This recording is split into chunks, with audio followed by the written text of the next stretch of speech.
Hello and welcome back to Chasing the Target. And today was the first day of round one of the T20 World Cup. And what a big upset we had. It was Sri Lanka versus Namibia, and Namibia winning by 55 runs. Was it? 55 runs exactly, defeating Sri Lanka, the Asia Cup champions. No one would have really predicted that, but this is what this format brings you. This T20 World Cup will have many more upsets. There will be a lot of surprises, and today we started off with a big surprise, an outstanding performance by Namibia. Really good with the bat. They were 93 for 6 at one stage. That's when Sri Lanka should have finished off the innings, but Jan Freeling, he was outstanding along with JJ Smith. Both of them putting on a match-winning partnership and making sure that Namibia got to a respectable score. And then in the second innings, the way Namibia bowled and also fielded plenty of high catches, run-outs as well. They didn't miss an inch, and they made sure that every chance was taken, and they put the pressure on Sri Lanka from ball one. An outstanding performance from Namibia. Very surprising, but this will give them a lot of confidence. It boosts them as well going into the next games, and they really strengthen their chance now to qualify for the next round. Definitely from Sri Lanka's point of view, I know that they lost the first game in the Asia Cup and they won the Asia Cup, but this is going to be a bit different. That time they lost to Afghanistan, that was more of a 50-50 kind of match, but over here they were strong favorites going into the game against Namibia. All respect to Namibia, but Sri Lanka were favorites with all the confidence they're going into this tournament, and they'll be very disappointed, especially with their death bowling. I think that was poor. Their lines and lengths, they just didn't hit them properly, couldn't nail that Yorker. Even the variety, the slow deliveries that they used in UAE in the Asia Cup, that wasn't working today. I think they should have hit the deck a bit more, tested the Namibia players, but they didn't manage to do that. And you have to give Namibia a lot of credit. I have a guest coming along, a special guest is right now joining me. What's up, bro? What's up, man? How's it going? All good. Thank you so much for joining me, first of all. This is your debut on Chasing the Target, but we've worked together quite a few times.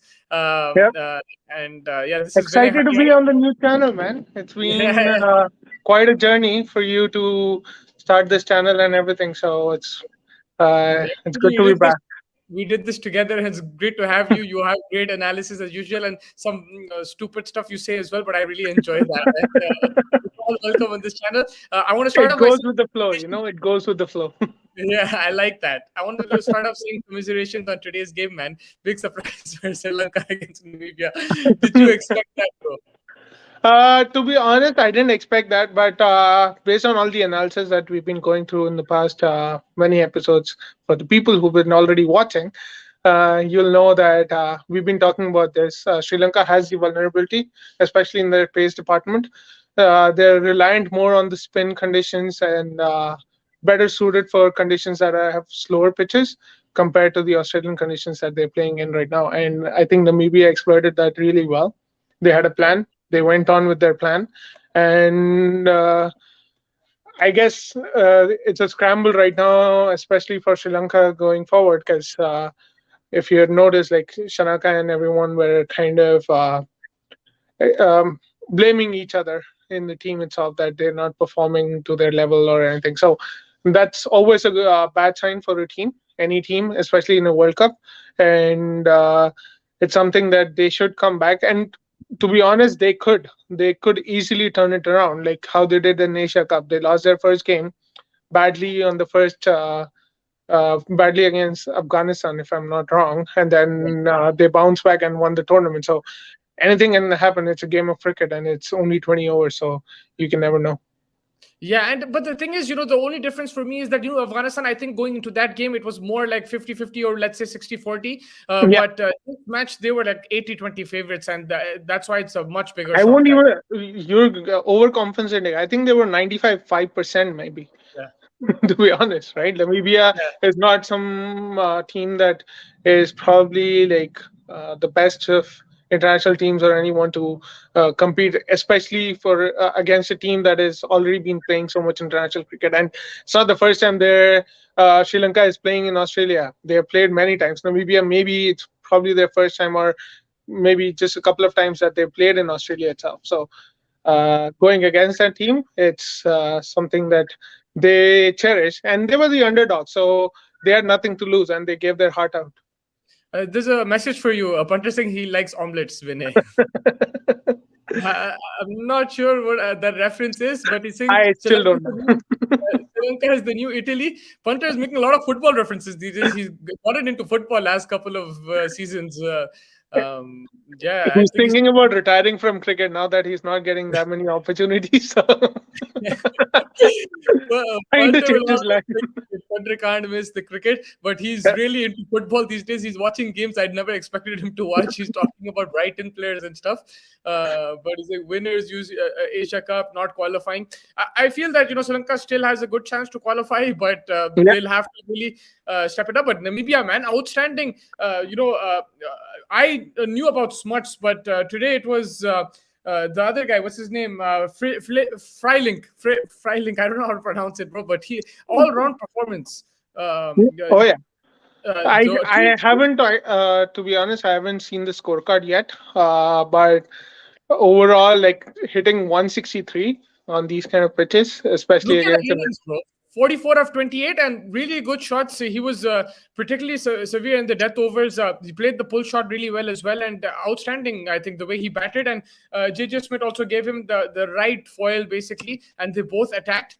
And they made sure they got to a respectable score. That was an outstanding innings, and he was definitely the player of the match because he also picked up 2 wickets as well, okay. Freilich. So he's like a big fantasy pick as well to watch out for the next few games because he's contributing with both bat and ball. And that's why it's really good to watch these games because you learn about new players. There's different kind of performances, and they did it against the Asian champions. So this is no mean feat, and this will really take Namibian cricket to a different level. And if you notice, David WC already there, JJ Smith. These guys are international players from before, Yeah. and they're getting valuable experience to the other players, and also providing Namibia fans with plenty to cheer about.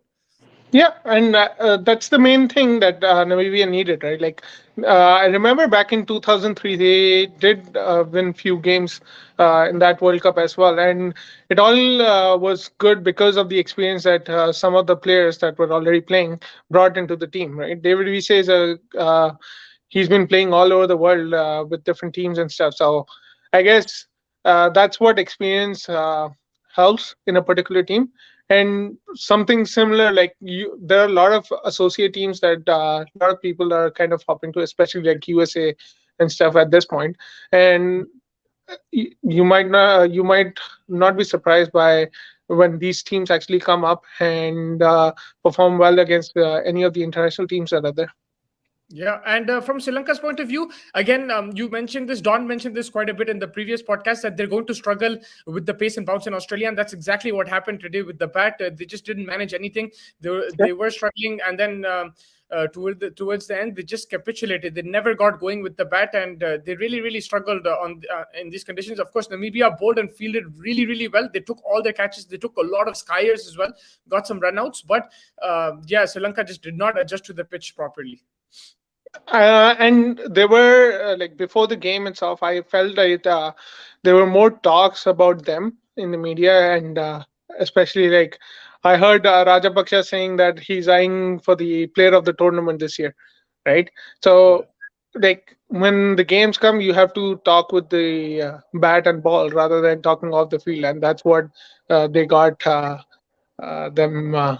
And going by Punter's comment, I'm not hurt that Sri Lanka lost. I'm actually happy. I'm turning like you guys are turning Sri Lanka more like an Arsenal for me these days. I don't know who started this rumor, but yeah, when but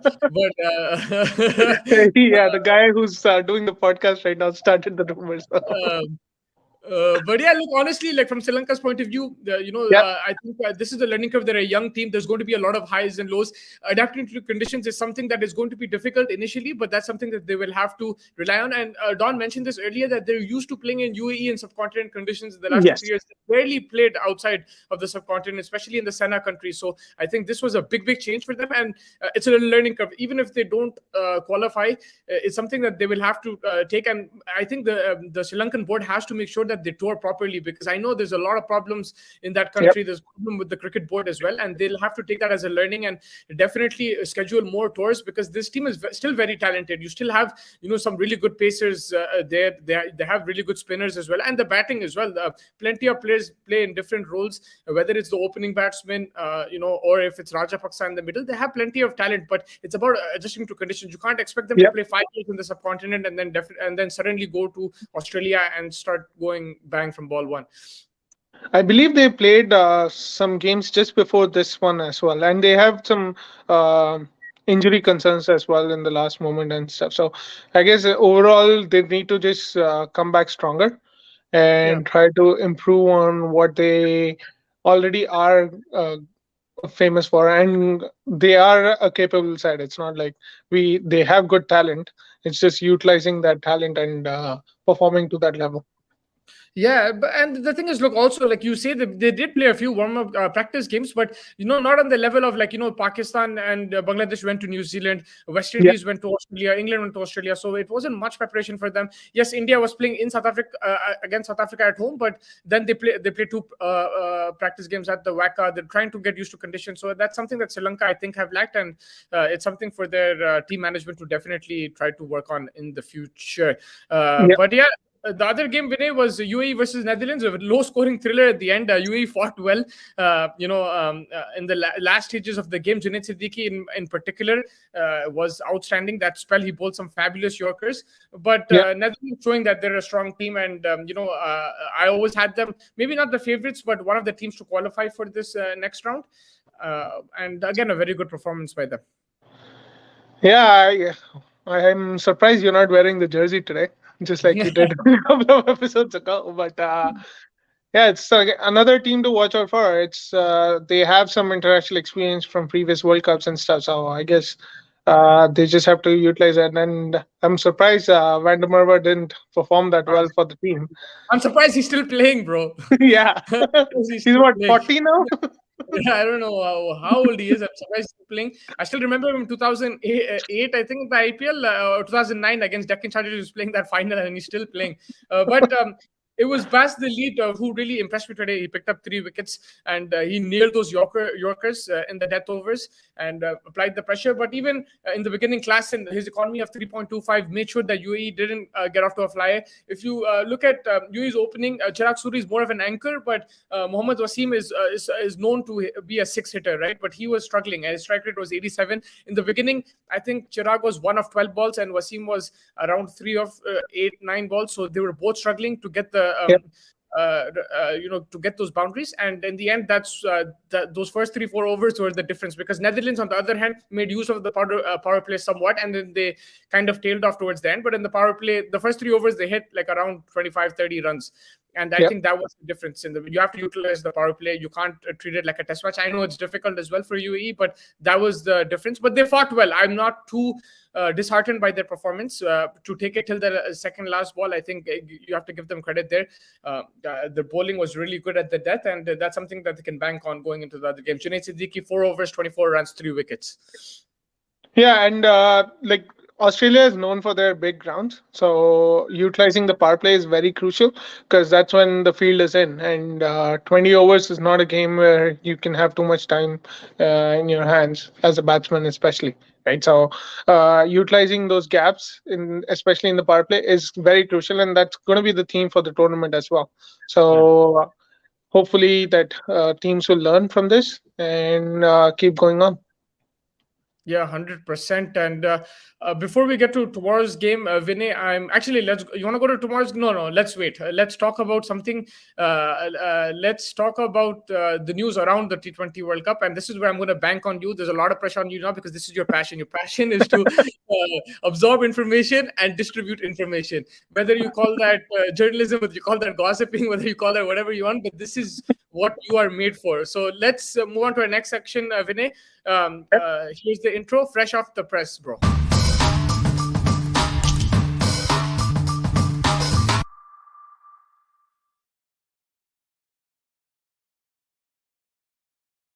Sorry, to start off the fresh off the press, did you see the video about Virat Kohli? Yeah, I saw it. I saw it. The one when he was in the warm in the practice in the nets. Yes, in the nets.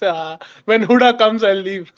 I saw that. Can you please tell us, our viewers, about that? Just expand on it. It was just he was playing in the nets, and people were calling him out that next batsman go in, and he's like, when Huda comes, I leave. So he's showing the passion to play long innings and go on till the end. Yeah, I actually, I've been flying last couple of days, so I didn't get to see, but I heard that Mohammad Shami is back in the nets. Any information on him? If he's bowling, does he look smooth in his run He up got and all? DK bowled the first ball.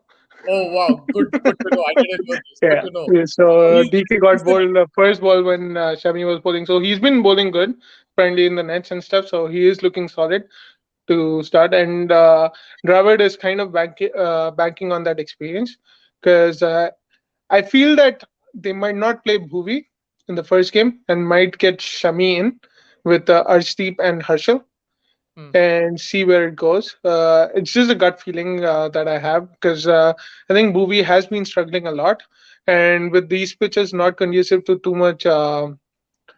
Not conducive to too much swing. I guess they might bring in someone like Shami to go in and get a go.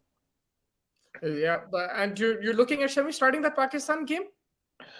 I think that's the plan that they might be going with. Bhuvi has been struggling a lot, Hmm. and with not much swing, I think they need someone who can get in those quick yorkers and everything. And death bowling will be crucial because in the middle they'll have Akshar and Chal to kind of provide with that wrist spin. But I think they should. For me as well, I would pick Shami over Bhuvi on current form. Yeah, 100%. And tomorrow, I think we'll get a better idea. India's playing Australia in that warm up game.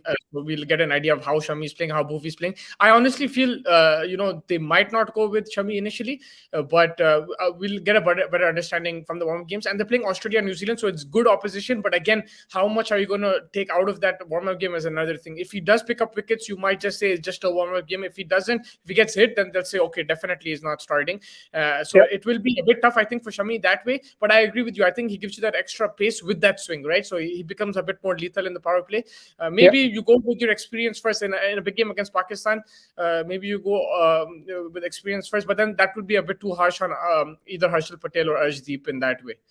I guess it reminds me of that time when India played Pakistan and Pakistan won, right? And that was the talk of the town when they went with more experience, and that experience what costed India. And I think Pakistan won that game with 10 wickets in hand, right, in Yeah, Dubai. So yeah. we shouldn't go with the same flavor, I guess, and probably look at more chances of what's fitting better in the lineup rather than looking just for experience plain handed. Yeah, and also in the news, especially yesterday, was the captain's press conference, and especially that picture of Rohit and Babar went extremely viral. And everyone was like, people were criticizing it as well, which I don't understand. People just need a reason to talk.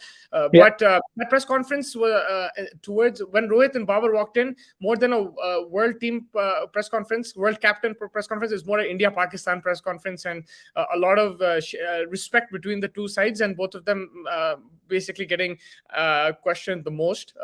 But yeah, any takeaways from that for you? no, but the birthday celebration afterwards for Babar Azam, I guess all the captains joined in again for Yeah. that one. So that was something I feel a good gesture and stuff. And it's always there's always mutual respect between players in that regard. And It's just something that people hype up, especially with the tensions between the nations. It's not really amongst the players that much. That's what Yeah, I feel. Abrar Singh Don is in the house. He's saying this time India easy win. I don't know if he's mentioned talking about the warm up game or the Pakistan game or the entire World Cup or maybe all three. But he's also saying good to see Rohit and Babar talk nicely. Yeah, of course, like there is mutual respect there, and it's good to Yeah. see smiling and everything. And at the end of the day, it's a game. I wonder which car they are buying. Yeah, they did mention that they talk about cars and everything and their families. So it was good to know from there. Again, for me, there was one thing that Rohit Sharma mentioned that he knows his 11, which is a bit surprising for me because I thought there would be more debate on that. But that's what he mentioned. I don't know how true it is and how not, or maybe just showing some confidence. And Babar also mentioned that Shaheen is fully fit. So a bit of mind games, not really mind games, but it was just like something to think about in that way from both sides, from both captains, and of course time will tell. Also, another bit of news, Vinay, you will be our weather reporter for the whole tournament. So there's a lot of rain in Melbourne. There's proper floods. People's houses are getting flooded, and there is potential rain on that day as well. Of course, it's a bit too early right now, but I think we'll get a better idea in the end of this week how the forecast looks like. But it doesn't look too bright. It might be rain might play spoil sport at the MCG. Living in Canada, I can never predict weather conditions here because it might say it's going to rain 100% and it'll be Yeah. bright and sunny outside. So, yeah, it's always contemplating how the weather conditions are going to play, but hopefully we get a good game. Yeah, true that. I remember in 2019 that Manchester Old Trafford game was supposed to be rained out, but they managed to get a result, even though in the end rain did play spoil sport, but they managed to Yeah. get enough overs in. So hopefully we get some cricket because it's going to be packed at the G. Everybody's going to be going for that game, and the atmosphere will be outstanding there, and plenty of people flying. I just hope there's a game because it's not easy. I saw the ticket to Australia, and couldn't digest it. So whoever has gone there, flown out, I hope they get to see a game. Oh my god, I have my sources ready in Australia. I will bring you the latest, bro.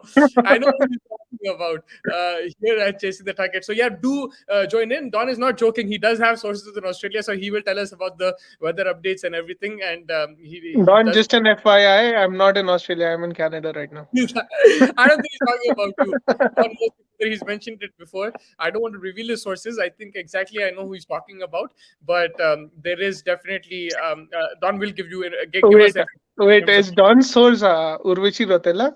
no, that's not Don's his. been talking a lot about Urvashi, so I thought it was He's Urvashi also Rotela. he's also in the news, but let's see what happens. If she's there, the MCG, I'll crack up. But yeah, I think that pretty much wraps it up in terms of India Pakistan news. Any other thing?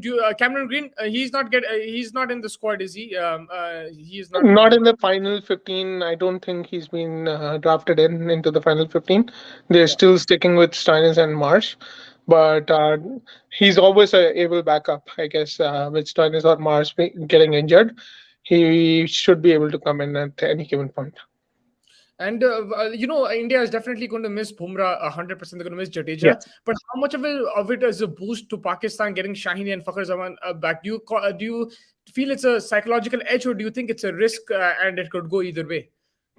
It could go either way because Shaheen's coming back from an injury, right? He might not be still 100% fully fit, even though Pakistan is claiming he might not be as fully fit as even when last time Pakistan played. Naseem Shah wasn't fully fit, but he did perform really well against India, right? So similarly, I think Shaheen could go into that tangent, but let's see for the it's always going to be a grueling contest between India and Pakistan. It's always something that people watch out for. And getting back those players, those are important players for Pakistan itself. So hopefully they're not rushing them through, and they are giving them ample rest and everything before they start playing the games. Yeah, and before that game is also England Australia, which is a huge rivalry. So Yeah, plenty to forward there as well. I think for me, the two most I would say England is the most exciting team. So I'm really looking forward to how they play. Sorry, Mostly it's not. just a question for Yeah. you: Livingston or Stokes? In terms of, Who gets into the playing 11? I think they both get in, and unfortunately, Who Harry. goes out? Might have to They set up. can't. They can't. I on current form, I don't think they'll take out Harry Brook on just current form because they have enough pacers. I know Stokes can give you that extra pace, another pacer option, but on current form, I think they should stick with Harry Brook. So It's very difficult to drop him. That's a very good point. But I'm just going Livingston. He has experience playing in the Big Bash as well, and he is someone who I think can really tear apart the opposition. Again, maybe you have to ease him and see how he plays in the warm-up games, and then go about it. But yeah, I don't think the first game is England Australia. I think it's England. It's Australia New Zealand. I think, if I'm not mistaken, that might be the first game. So yeah, I might have got it wrong there, but that's also a rivalry. But yeah, I think Livingston versus Ben Stokes. I don't. If it's between the two, then you'll go Ben Stokes just because the reason you gave in terms of fitness wise about I don't match know if you fitness. Yeah.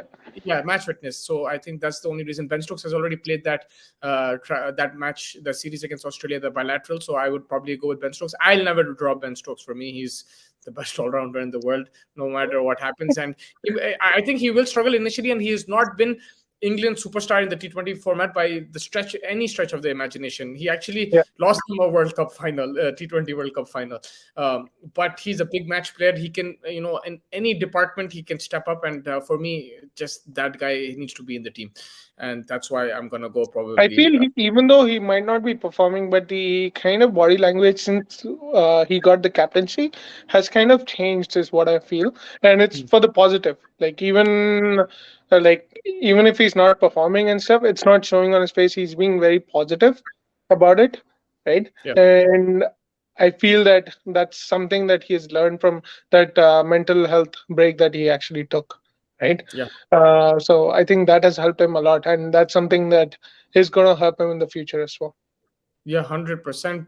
Donna Singh, Shaheen, and Shami, same situation, no match fitness. Yeah, that's true. But I think with Shami, they made a mistake where they should have kept him in the Asia Cup squad. So, like when Bumrah was injured there, just so that they Yeah. could have seen his form and everything. And then you could have picked, now you're gambling, right? It's more of a gamble than anything. If it's not going to work, he's going to be criticized heavily. Everyone's going to be criticized heavily. If it works, then it works. So you're taking a huge gamble. I would rather, you eased him into the team. Unfortunately, he got COVID in the bilateral against South Africa and Australia as well. You can't do much there, but definitely at that time, if you named him as your replacement now, you should have named him as Bumrah's replacement then as well. I think that's a big mistake that they made in that situation. I think But they were looking more into Deepak Chahar, kind of coming into the squad, and it's always been at my back burner that India is struggling a lot, especially with like the top order not contributing with the ball, and then lower order has to contribute with the ball. So you're playing so many bowlers, and they're not contributing with the bat. So your batting is kind of like subsided in that sense, where you have to rely heavily on your top order, right? yeah, And that's always been a talking point for Indian team as well. And getting in that Deepak Chahar and Harshal Patel, even though like they are good bowlers, they can also contribute with the bat, and that's really crucial for India going forward, right? Someone like a Chris Wokes in the team, he contributes to the bat for England. That's why he's probably getting selected more compared to the other fast bowlers that are already there. Right? In terms of just fast bowling, I think Chris Wokes might not be the best option, but him contributing in the bat gives that added factor for himself. And similarly, like you have someone like Cameron Green, he's a more of a batsman, but he gives those bowling options for you, and that's why he's getting selected heavily in Australia and stuff. So these all-rounders are very crucial, especially for the team setup, and it actually boosts a lot and makes your team combination much better rather than just playing purely batsmen and purely bowlers.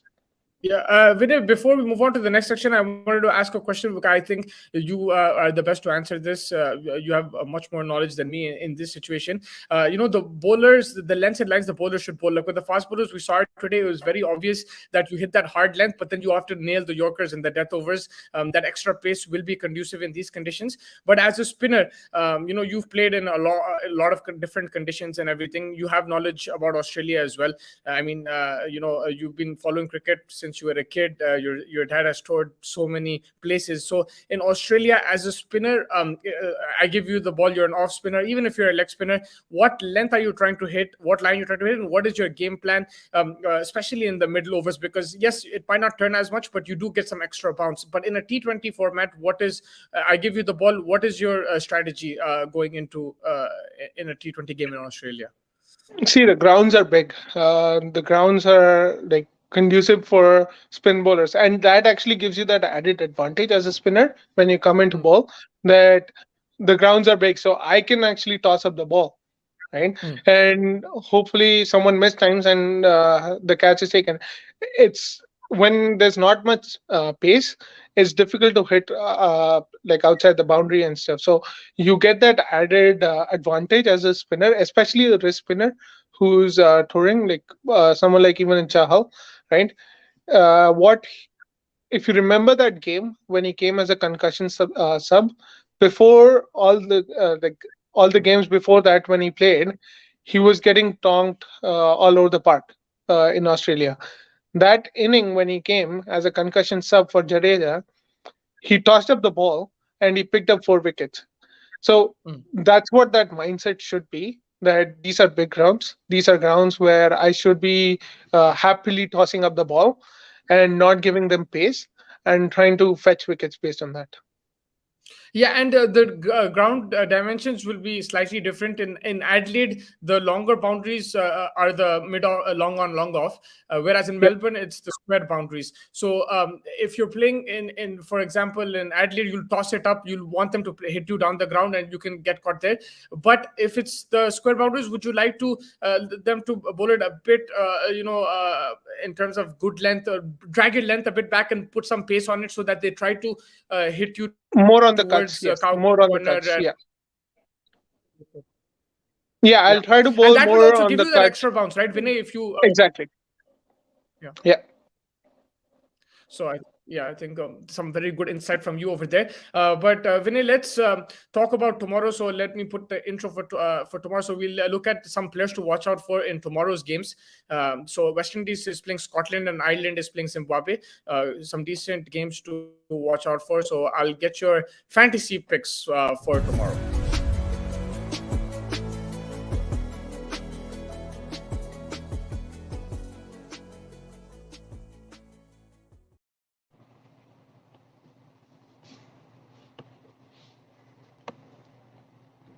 Can you hear me, Vinay?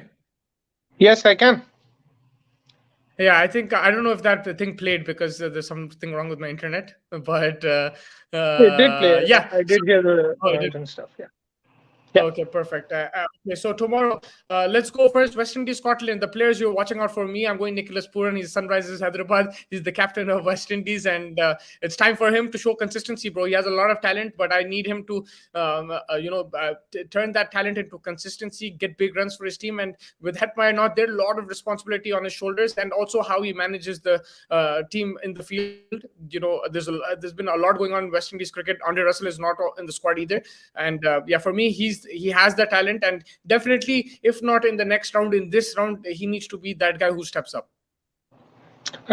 For me, I think it's going to be Akil Hussain. I've been mentioning a lot. I've been mentioning him a lot in the past podcasts and stuff. But he's an X factor, man. For me, it's he gives you the ball, he gives you the bat. He's an exceptional fielder, right? He is definitely an X factor. He's not someone who has shined so much in the international arena at this point, but he is someone who's going to be lethal, especially in those Australian conditions, because he doesn't flight the ball that much.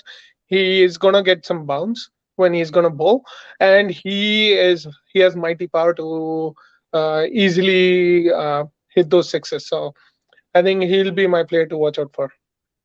Yeah, I completely forgot that you keep talking about him. It's a decent shout. Again, he will be utilized in the game in some way or the other, so it'll be interesting how they see it. But any word on Evan Lewis? You think he's going to start because honestly, he hasn't played in the last few games for Australia, but for West Indies, sorry, against Australia. But do you think that I don't know if it's an injury problem or what that he's still facing, but would we see him in the first game of the tournament? I don't think so because they have to pay. They have to play Charles. Puran is not keeping right now, so they'll have to play Charles. And if they play Charles, then they're bringing King as well. And I don't think Evan Lewis will have any chance to kind of open at that point. So if he's playing, he's most likely looking at somewhat like a middle order, how he played for even the Super Giants, Lucknow Super Giants when he was playing. So I feel that they might be going with Charles and Myers as well as Brandon King on top. Yeah, so that's a good shout. And fast bowling wise, West Indies very exciting. Alzari Joseph there, Holder there as well. Cottrell provides you a different angle. I think they have Obed McCoy as well, if I'm not mistaken, in the squad. Obed McCoy, he's also there. So they have plenty of options in the fast bowling. And if someone like what's his name? You mentioned Akil Hussain, and also if the leg spinner, his name is Karia, Yeah, right? If, yeah. if they can provide a good foil, this bowling attack does look impressive, and they can really restrict teams, not only in this round, but if they qualify for the next round, that too as well. I really like this pace attack going into the tournament. I'm really happy that they're giving Odean Smith Odin not Smith. much chances. Yeah, But he's also like, no, he does bowl quick, so maybe some days he might get you those wickets. I feel And Kyle Myers is much better than Yeah, Odean Smith. I was as a bowler the as well. yesterday. Sorry. As a bowler as well. Yeah, Kyle Myers Okay. over Odean Smith. I was looking at the game where Jamaica was playing. I forget the team name. Shimron Hetmeyer was captain of, and it was the final over, and Brandon King just scored 100, Mhm. and they were chasing another 15 runs. 3 wickets were there, but Odean Smith won them the match. But I was seeing the lengths that he was bowling, and it was any other player, I feel, on that day would have hit him for sixes on the length that he was bowling. So I don't get that confidence from Odean Smith as a bowler and a batsman. He's more like a slogger rather than actual batsman. It's a hit and miss with him. So I feel they're well suited with other players in the team rather than him. Yeah, 100%. And from Scotland's point of view, for me, it's Muncy. I think he plays T20 leagues all around as well. Yeah. I saw him play in the GT20. I think you saw him as well. He was very impressive in that He played GT20. I for know the grounds Brampton were Wolves, if I'm not wrong. yeah, the Brampton, the orange team, right? That was the Yeah. team. Yeah, he played for them, and he was very impressive, very aggressive opener. I know the grounds were smaller, but he was hitting some good bowlers in that tournament, and very impressed with the way he played. And he's someone I'm really looking forward to. But let's see, from Scotland, there are hopes as well, like Netherlands, Ireland as well. Scotland is a team that they do. Play some good cricket at times, and they've been playing as well. I think with the English summer, they've been some big teams have been touring them as well, and they've played some big games. And Netherlands as well. I think these two teams will improve, and Ireland, these three teams are improving because in this English summer, people are touring them and also playing games there, whether it's Pakistan or other teams as well. They've toured, and this will make these teams a bit better. They have to play against tougher opposition. For me, I think I'll go with the different picks. I'm gonna go with 2 picks. One is Hamza Tahir, the Yeah, bowler, and Callum McLeod, the batsman. Both have been that's for sure. performing really well. Yeah, Both have been he's performing really well, right, yeah. in the recent past. And I can give you another news about all these Scotland players. They actually came to Canada to play in Ottawa, and they won that tournament. I think Callum McLeod was the captain of the team in that tournament, and Yeah. they won that tournament. So he's been looking solid, especially like he's been playing a couple of tournaments in US and here and stuff. So he's been looking solid, at least in those conditions. But something to watch out for in Australia as well. Yeah, 100%. That's some good information you gave there. And then the next game is Ireland versus Zimbabwe. I'm going very, very easy, very straightforward. But I'm making you do the hard work. I'm going I Sikandar know Raza. Paul Sterling. Sikandar Hasan, Paul Sterling. Paul Sterling, I think, is one of the most underrated batsmen in the format. Him, like every league that he plays, he gets off to a flyer for his team. And Yeah, I honestly don't think that the days are far away that he might play in the IPL and give your team a 30 of 10. I know it's much more difficult for him to get into an IPL team, but he's someone who plays fearless cricket. Yeah, he has really good timing. He doesn't get rushed too much. He plays spin well as well, and he plays Yeah. well in subcontinent conditions. He's played everywhere, so he's someone who will definitely get you runs. And Sikandar Raza, man, he had a really good summer, and I just hope that he capitalizes on that against India as well. He played really well. For me, I think I'll go a little different again. I'll go Josh Little. He's Yeah, been bowling really well for Ireland in the recent past, and Harry Tector. He's yeah. been underrated. Paul Sterling has had the limelight, especially with him playing all over the world. But I feel Harry Tector, if I'm not wrong, there was a series recently in Ireland where he single-handedly won them games.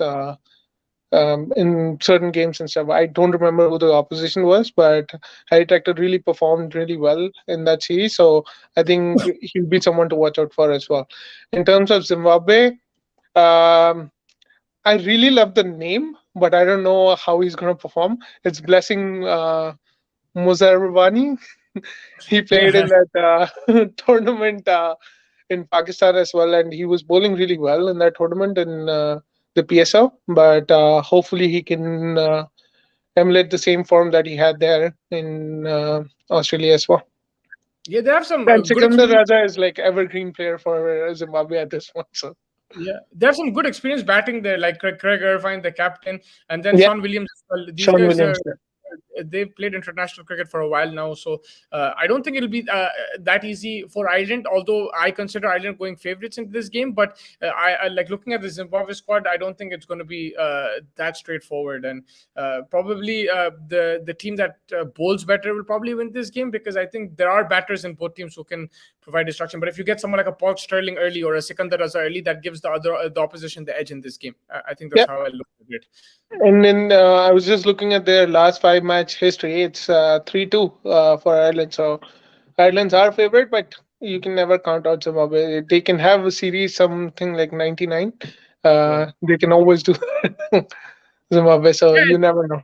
it's this game is kind of neck and neck. If you stack the two squads and just analyze them that way, I think they both have players in each team. They have match winners, and yeah, Yeah. they're very similar. And the 3-2 scoreline line does tell you that it's pretty closer than we think, uh, in that sense. But yeah, I think that pretty much wraps up these two games tomorrow. Looking forward to it because there will be these teams coming into the next round, so the bigger teams will have to also watch out. Potentially, Vinay, that West Indies Sri Lanka, because with Sri Lanka's loss today, there might be a group of death coming up. There might be West Indies and Sri Lanka might be going to India, South Africa, Pakistan's group. I don't know how that works exactly. Either they'll go into this group or that group, but there is a potential because if it's 1 and 2, then they go to one group. Whether that's India's group or Australia's group, I'm not sure, but there's a potential death group of death either way. T20 cricket, any group, any game is a group of death. So it doesn't matter who the opposition is.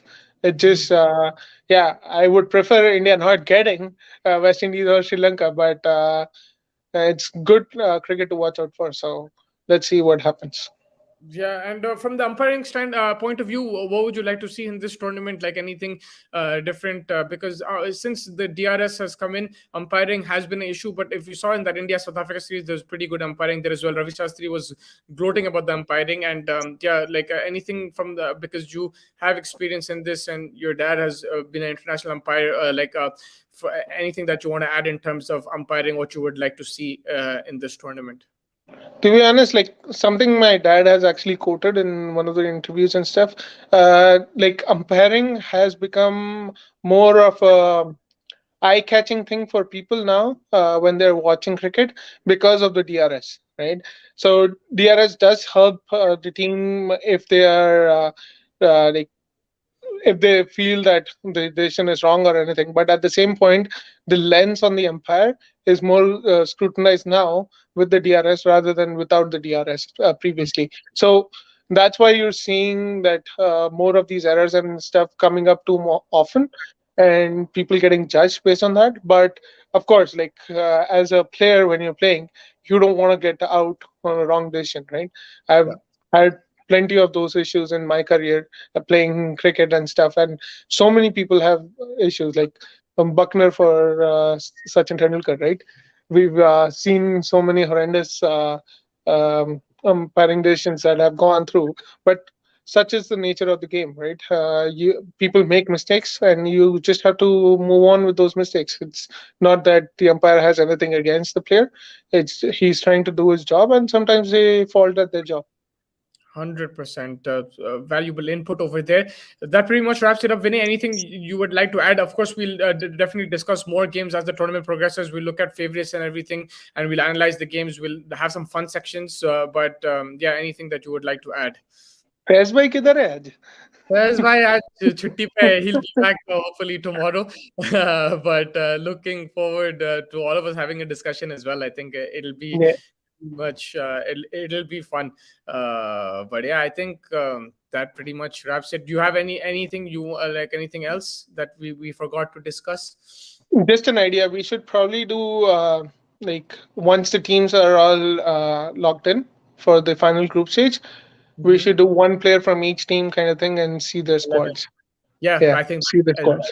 it will be fun. And also, I think tomorrow not only are these two games big, but the warm-up games will be pretty big. I think England is playing Pakistan as well, and India is playing Yeah. Australia. And so we will definitely get to know more about how the players are performing, how form is. For you, is form something that you look at even if it's a warm-up game? Because I know that like in football, we play a lot of fantasy football. So if a guy's on a hot streak, we normally put him in the team and he does score. So do you believe in that kind of thing? Even if it's a warm-up game, if you do get runs under your belt, that will keep you in good stead? It's all about confidence. The form is always there, right? For players that are going into the tournaments, it's something that when they play in these conditions, even if they perform a little bit in those warm-up matches, they get that confidence that they can actually do well. So that's what is important. It's all about getting that confidence in. It's not about the form when the teams are looking for warm-up games, I think, and that's what this exposure is for, so that they can get used to those conditions and get that confidence that they can play in these conditions. That's what I guess every coach is looking forward in the matches. So in terms of confidence, I think it'll be a confidence boost for them, especially if they perform in those games. But it's not the like you can perform in these warm-up games, but you might not perform in the entire tournament, right? So it's vice versa. It's never one like completely corresponding to the other. And if you're a captain and coach, would these two games, are you playing your best team and looking at your best composition, or are you giving chances to players who you're not sure about, or if you want to test players, your bench strength, you want to give them opportunity? How do you look at it? Someone like a Virat Kohli didn't play the first two games at the WACA against Western Australia, so he'll probably be in this game for sure. But how would you look at? You play your best 11 in the next two games against Australia and New Zealand? They should play their best 11, but they might give a chance to someone like Shami, who might not be in your best 11 when you go for Again, you your don't want first to give game. away too much to the opposition if you're going to play your 11 Yeah, thing, right? You want to keep exactly. your You know, like bowler, someone like say Harshal or even Arshdeep for that matter. You know that he's going to play, right? So he has been given the go before. So you might actually try to test someone like a Shami coming in to get that match experience. But most likely they won't go with too many changes. They would try to give the confidence to the people who are already in the 11. So I think that's where Rohit Sharma was kind of indicating as well in the interview, where he knows his 11. It's just a debate between, I guess, Bhuvi or Shami at this point for me. Yeah. Great stuff, Vinay. Thank you so much for joining me today. It was a great discussion. Loved your inputs, and hopefully we'll get more of it during the World Cup. And whoever's watching, make sure you like and subscribe. And hopefully, it's a new channel, so we're trying to build from the start. And we have different ideas that we're going to implement. We're getting different people on different views. So just make sure you like and subscribe, share it with your friends and family, and tune in whenever you want. We'll have a lot of fun as well, along with analysis. The object is to enjoy the cricket conversation that we have in the living rooms, we bring it to the internet and allow people to watch that as well and give their input. So that's the main aim of the show. And Vinay as well, you can share it with your family. And thank you always for joining us. You're always there in the comment section. It does the comments and questions do stir a good debate. So it's always good to have you on, man. And finally, we got to see you on the show, and hopefully we see you during the tournament. Will do, man. Thanks, Musi, for having me on the show. My pleasure. All right, guys. That's been Chasing the Target. It's been me, Mustafa, your host, and Vinay Hariharan. And until next time, take care, and we will catch you tomorrow. Thank you so much. Good night.